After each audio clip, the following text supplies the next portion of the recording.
आणि मी स्वतः माझा ब्रँड जरी पांचाळ हिस्ट्रीवाले असला तरी पिंड हा शायरीचा आहे। आता शायरीचा उगम झाला कुठून? असे प्रचंड मोठे प्रत्येक गोष्टीच्या मागे इतिहास, शायरीच्या मागेही इतिहास। आणि शायरीची जननी इश्क आहे, इश्क, प्रेम, जे नेहमी अर्धवट। आणि ज्यावेळेस मी शायरी लिहायला घेतली, प्रेम कोणावर करायचं? प्रेम प्रत्येकाला होऊ शकतं, प्रत्येकावर होऊ शकतं, कसंही होऊ शकतं। बाईवर होऊ शकतं, माणसावर होऊ शकतं, बाई माणसावर होऊ शकतं, आणि त्यासोबत कलेवर होऊ शकतं। आपण कलाकार आहे, आपलं प्रेम आपल्या कलेवर, सरांचं प्रेम त्यांच्या कॅमेऱ्यावर की मॅडमवर? सर अरे एकच झालं, ओके। हां, तर मग प्रेम नेमकं असतं काय? तर ज्यावेळेस मी पहिली शायरी माझ्या आयुष्यातली लिहिली, त्यावेळेस माझ्या कलमनी लिहायला घेतलं, शब्द आहे का, दाद नाही दिली तरी चालेल, कारण टाळ्यांपेक्षा मला तुमचे शब्द तुमच्या मनामध्ये गेलेले महत्त्वाचे आहेत।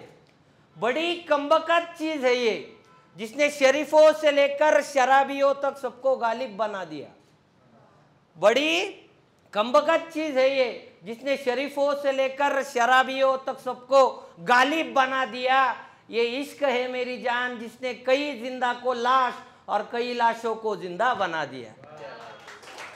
म्हणजे अशी गोष्ट आहे, एखादा शरीफ व्यक्ती ते थेट शराबीपर्यंत, जिवंत माणसाला मेल्याचे हाल सुद्धा पत्करावं लागतात, आणि एखादा मेलेला माणूस शायरी ऐकून उभा सुद्धा होईल। ही सगळ्यात मोठी गोष्ट जर कशात असेल ती प्रेमात असते।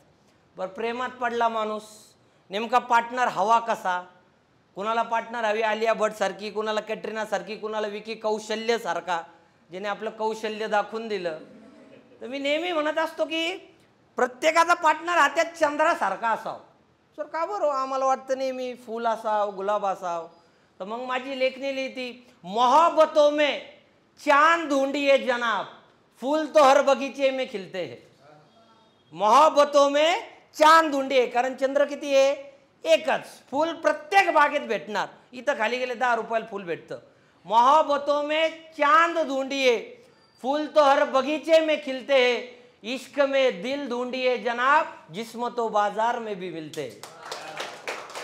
प्रेमात शायरी नसते, शायरी प्रेमाच्या आधी नाही तर डायरेक्ट प्रेमाच्या नंतर।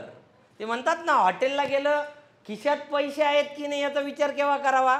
जेवायला बसायच्या आधी, नाही तर जेवण झाल्यावर। जेवताना विचार करायचा नसतो। सेम कंडिशन असते प्रेमात। कुणी शायरी लिहित नाही प्रेमाच्या आधी, नाही तर प्रेमाच्या नंतर। मग ब्रेकअप वगैरे झाल्यानंतर माझ्या लेखनीने खूप छान लिहिलं होतं की जिनके साथ हमने जिंदगी के कई लम्हे बांट दिए।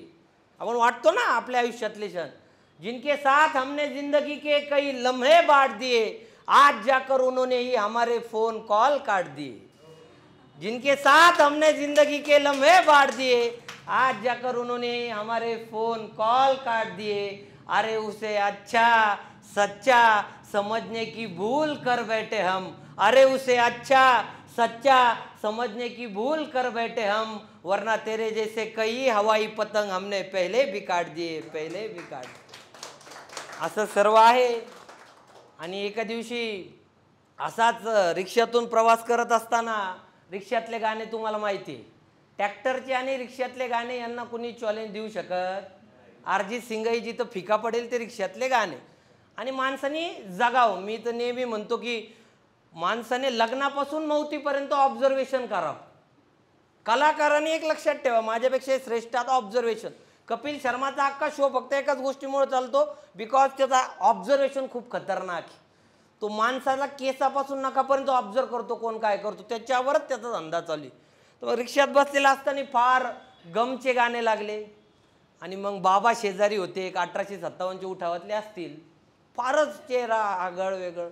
म्हटलं काय झालं बाबा तुम्हाला? काय नाही म्हणे, गाणं ऐकलं मुझे मेरे जमाने की मोहब्बत याद आ गई। म्हटलं वा वा वा वा, छान, मलाही वाटलं थोड्या गोष्टी काय सांगितल्या। म्हणजे तुमच्यासारख्या मुलांच्या आयुष्यात काय तुम्हाला अजून या गोष्टी? म्हटलं मी एक बोलू, भरी जवानी ही तन्हाई बन गई, तुम बुढ़ापा क्या लेके बैठे हो। भरी जवानी ही तन्हाई बन गई, तुम बुढ़ापा क्या लेके बैठे हो। अरे बड़ी बड़ी तलवारें चल गई सीने में, तुम छोटा सा खंजर क्या लेके बैठे हो, छोटा सा खंजर क्या लेके बैठे। असं सर्व आहे। बरीच शायरी आहे, हळूहळू तुमच्यामध्ये सामील होऊन जाईल. मला वरती लेक्चर असल्यामुळे परफॉर्मन्सचा संधी दिली. खूप खूप धन्यवाद.